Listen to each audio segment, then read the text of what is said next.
কিশোরগঞ্জ শহরের নরসুন্দা নদীর তীরে অবস্থিত ঐতিহাসিক পাগলা মসজিদে ৯টি লোহার দান বাক্স রয়েছে। ৪ মাস ১০ দিন পর শনিবার সকাল ৭:৩০টায় এই দান বাক্সগুলো খোলা হয়েছে। এতে পাওয়া গেছে রেকর্ড ২৭ বস্তা টাকা।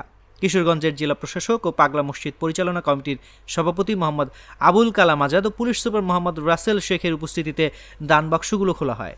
কিশোরগঞ্জের জেলা প্রশাসক ও পাগলা মসজিদ পরিচালনা কমিটির সভাপতি মোহাম্মদ আবুল কালাম আজাদ জানান, ৪ মাস ১০ দিন পর শনিবার সকালে পাগলা মসজিদের ৯টি দান বাক্স খোলা হয়েছে। এবার দিন বেশি হওয়ায় একটি ট্রাঙ্ক নেওয়া হয়েছিল। এখানে মানুষ মনে করে যে কোনো মানত করলে তার আশা আকাঙ্ক্ষা পূরণ হবে। আমরা এই মসজিদের যে সিন্দুকগুলো খোলা হয় এটা প্রতি ৩ মাস বা তার ঊর্ধ্ব কিছু সময় হয়, প্রতিবারই এভাবে খোলা হয়। তো আমরা আজকে প্রতি বছরই বা প্রতিবারই খোলার সময় দেখা যায় যে গতবার যা হয়েছিল তার থেকে আরও কিছু বেশি হয়। আমরা আশা করছি গতবার প্রায় ৬ কোটি টাকার মতো হয়েছিল, ৬ কোটি টাকার উপরে হয়েছিল। এবার আশা করছি এর চেয়ে আরও বেশি হবে। ৩ মাস পর পর দান বাক্সগুলো খোলা হলেও এবার রমজানের কারণে ৪ মাস ১০ দিন পর দান বাক্সগুলো খোলা হয়েছে। আশা করা যাচ্ছে অতীতের সকল রেকর্ড ভেঙে নতুন রেকর্ড সৃষ্টি হবে।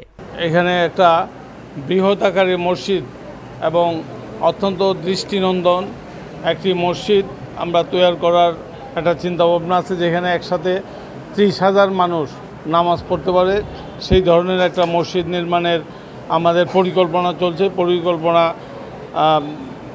অনেকটাই এগিয়ে গেছে।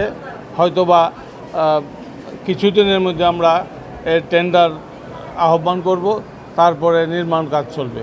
কিশোরগঞ্জ জেলার ঐতিহাসিক পাগলা মসজিদের আমরা ৯টি দান বাক্স ৪ মাস ১০ দিন করে আজকে খুলেছি। প্রায় ২৭ বস্তা টাকা এখানে হয়েছে।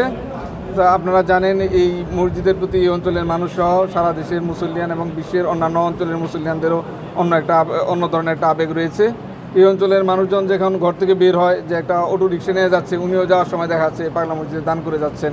এই অঞ্চলের মানুষের একটা দাবি বহুদিন ধরেই যে এখানে বড় একটা দৃষ্টিনন্দন মসজিদ হবে, একটা মসজিদ কমপ্লেক্স হবে, অন্তত ১০৩০ মানুষ যেন এখানে একসাথে নামাজ পড়তে পারে। আমাদের আগামী মাসেই পরামর্শক নিয়োগ ইনশাল্লাহ চূড়ান্ত হবে। এরপরে মসজিদের মূল যে ডিজাইন, সেই ডিজাইনের কাজে আমরা হাত দিব। আর এটাতে আমাদের সবারই আন্তরিকতা রয়েছে, সবারই সহযোগিতা রয়েছে। প্রতি বছরই এখানে যে পরিমাণ চাঁদা দেওয়ার দরকার হয় আমরা ওয়াকফ প্রশাসনকে সেই পরিমাণ চাঁদা দিয়ে থাকি। আমি আপনাদের মাধ্যমে সকল মুসলিয়ানদের কাছে আবেদন রাখবো যে আপনারা যেভাবে হাত খুলে, প্রাণ খুলে, মন খুলে এখানে দান করছেন, আপনারা ভবিষ্যতে এই দান অব্যাহত রাখবেন। এখানে ইনশাল্লাহ আমরা একটা বড় দৃষ্টিনন্দন মসজিদ কমপ্লেক্স নির্মাণ করব। টাকা গণনা কাজে অতিরিক্ত জেলা ম্যাজিস্ট্রেট মহুয়া মমতাজ, মসজিদের পেশ ইমাম মুফতি খলিলুর রহমান ও রূপালী ব্যাংকের সহকারী ব্যবস্থাপক রফিকুল ইসলাম, সিবিএ নেতা আনোয়ার পারভেজ সহ মসজিদ ব্যবস্থাপনা কমিটির সদস্য এবং মসজিদ কমপ্লেক্সে অবস্থিত মাদ্রাসা ও এতিমখানার শিক্ষক শিক্ষার্থীরা সহ মোট ২২০ জনের একটি দল অংশ নিয়েছেন। এর আগে সর্বশেষ ২০২৩ সালের ৯ ডিসেম্বর খোলা হয়েছিল পাগলা মসজিদের ৯টি দান বাক্স। তখন রেকর্ড ৬,৩২,৫১,৪২৩ টাকা পাওয়া গিয়েছিল। এছাড়া বৈদেশিক মুদ্রা ও স্বর্ণালঙ্কারও পাওয়া যায়।